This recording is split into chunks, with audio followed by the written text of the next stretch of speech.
welcome back to the channel. So we're back to read this book and it is called Biochemical Aspects of Neurological Disorders. It was first published in 1959 and contains lectures given in 1957 and 58 at the Institute of Neurology, National Hospital, Queen's Square. So we have started with the chapter called Clinical Features of Disorders of Copper Metabolism, and the chapter has been authored by Mr. Reginald Kelly. तो आज जो उस chapter की heading है जिसको हम cover करेंगे, Wilson's disease के बारे में चैप्टर का डिस्क्रिप्शन था पूरा, और आज की हेडिंग है डिफरेंशियल डायग्नोसिस।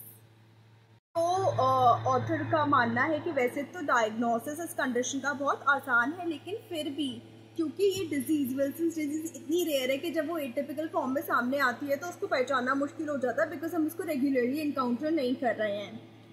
तो ईजीली फेल हो सकता है डायग्नोसिस, इसीलिए ये देखा जाता है कि केसर फ्लीशर रिंग जो है ऑलवेज डेमोन्स्ट्रेबल होती है। जब तक पेशेंट जो है क्लिनिक तक आ पाता है तब तक बीमारी इतनी बढ़ जाती है कि वो रिंग हमेशा देखी जा सकती है।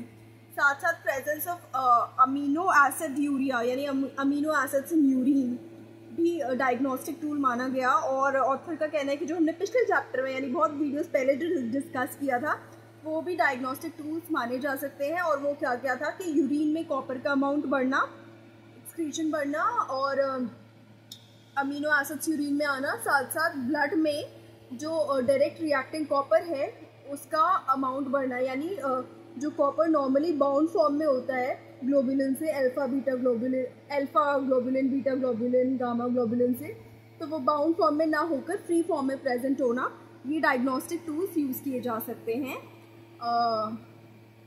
विल्सन्स डिजीज़ के डायग्नोसिस के लिए। अब जो ऑथर ने बहुत सारे सिम्टम्स एंड साइंस जो है विल्सन्स डिजीज़ के बताए हैं जिनको और डिजीज़ के साथ कंफ्यूज किया जा सकता है और उनको डिफरेंशियल डायग्नोसिस की तरह यूज़ किया जा सकता है। जैसे कि यूफोरिया मतलब स्टेट ऑफ एक्सट्रीम हैप्पीनेस और ऑनसेट के वक्त होती है, और साथ साथ डिसआर्थरिया यानी स्पीच की आर्टिकुलेशन में डिफ़िकल्टी, और जो एसोसिएशन होती है विद वाइल्ड एक्शन ट्रेमर, बहुत भयंकर ट्रेमर। तो विल्सन्स डिजीज़ के जो ये सिम्टम्स एंड साइंस है ये बहुत ज़्यादा एसोसिएट किए जाते थे मल्टीपल स्क्लेरोसिस के साथ, और बहुत सारे केसेस मल्टीपल स्क्लेरोसिस के मिमिक करते थे विल्सन्स डिजीज़ को, and hence the first differential diagnosis to Wilson's disease is multiple sclerosis. दूसरा देखा गया कि वो केसेस जिसमें क्वाइटली डिमेंट थे और माइल्ड डिसआर्थरिया था एंड ट्रेम्युलसनेस थी, उसमें जो डिफरेंशियल डायग्नोसिस देखा जाता था या डायग्नोसिस सस्पेक्ट किया जाता था वो था ट्यूमर्स ऑफ कॉर्पस कैलोसम।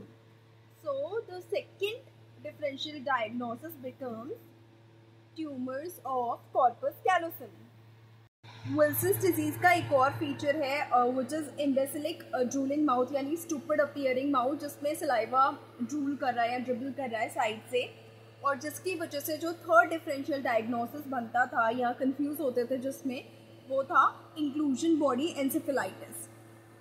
उसके बाद हिस्टेरिया जो है कॉमनली फर्स्ट डायग्नोसिस माना जाता था विल्सन्स डिजीज़ के केसेस में, again due to the psychological changes and stupid appearance of the patient.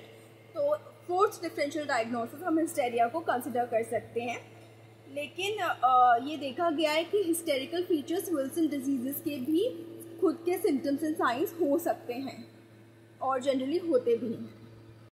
तो जो जहाँ ऐसे केसेस में विल्सन्स डिजीज़ के जिसमें ट्रेमर और रिजिडिटी प्रीडोमिनेट करती है, उसमें उनको कंफ्यूज किया जाता है पार्किंसोनिज्म से। तो the fifth differential diagnosis is parkinsonism और पार्किंसोनियंस डिजीज़। और ये डिफरेंशिएट फिर फाइनली कैसे करते हैं कि विल्सन्स डिजीज़ के केस में जो टोन चेंजेस होते हैं वो फ्लक्चुएट करते हैं, और ऐसे बहुत ज़्यादा टेंडेंसी से फ्लक्चुएट करते हैं, जैसे कि हमने पिछले वीडियोस में देखा है कि जब वो अटेंशन में आ जाते हैं तो एक टाइम तो लगता है कि हाय बहुत ज़्यादा टोन वाली स्टेज में है वो मसल, और दूसरे ही मूवमेंट ऐसा लगता है फ्लैसिड है, लूजली लाई कर रही है। तो ये पार्किंसोनिज्म में देखने को नहीं मिलते, लेकिन विल्सन्स डिजीज़ में ये फीचर देखने को मिलता है। साथ साथ जो ट्रेमर को कैसे डिफ्रेंशिएट करेंगे, ट्रेमर एग्रेवेट होता है विल्सन्स डिजीज़ के केसेस में बाय एक्शन, अगर वही एक्शन आप रिपीटेडली करते रहेंगे, बार बार बैठने की कोशिश करते रहेंगे, तो वो टू एंड फ्रो मूवमेंट और ज़्यादा बढ़ता ही रहेगा। हालांकि पार्किंसोनिज्म में ऐसा नहीं होता है। जो 6th डिफरेंशियल डायग्नोसिस दिया है ऑथर ने, वो हिपैटिक सिम्टम्स के बेसिस पे दिया है। तो जो हिपैटिक फेलियर होता है, that is the 6th differential diagnosis, वो समटाइम्स अकम्पनी करता है tremor and science of cerebral deficit. लेकिन यहाँ पे डिफरेंशिएट ऐसे करेंगे कि हिपैटिक फेलियर के केसेस में केस ऑफ लीशर रिंग प्रेजेंट नहीं होती है, और बाकी जो अबनॉर्मलिटीज़ ऑफ कॉपर एसोसिएटेड हैं, जो कैरेक्टरिस्टिक है इस डिजीज़ की, कि यूरिन में कॉपर का बढ़ जाना, ब्लड में रिएक्टिंग कॉपर का बढ़ जाना या बाउंड कॉपर का कम हो जाना, वो हिपैटिक फेलियर के केसेस में कैरेक्टरिस्टिक नहीं है, देखने को नहीं मिलते। ये उस वक्त ऑथर ने कहा था। 6 डिफरेंशियल डायग्नोसिस हमने डिस्कस किए अलग अलग प्रॉब्लम्स को लेकर, जिसमें पहला था मल्टीपल स्क्लेरोसिस, दूसरा था ट्यूमर्स ऑफ कॉर्पस कैलोसम, तीसरा था इंक्लूजन बॉडी एंसेफेलाइटिस, चौथा था हिस्टेरिया, पांचवा था पार्किंसोनिज्म और पार्किंसंस डिजीज, और छठा था hepatic failure. This has been given according to author, and we finish with this topic in this chapter.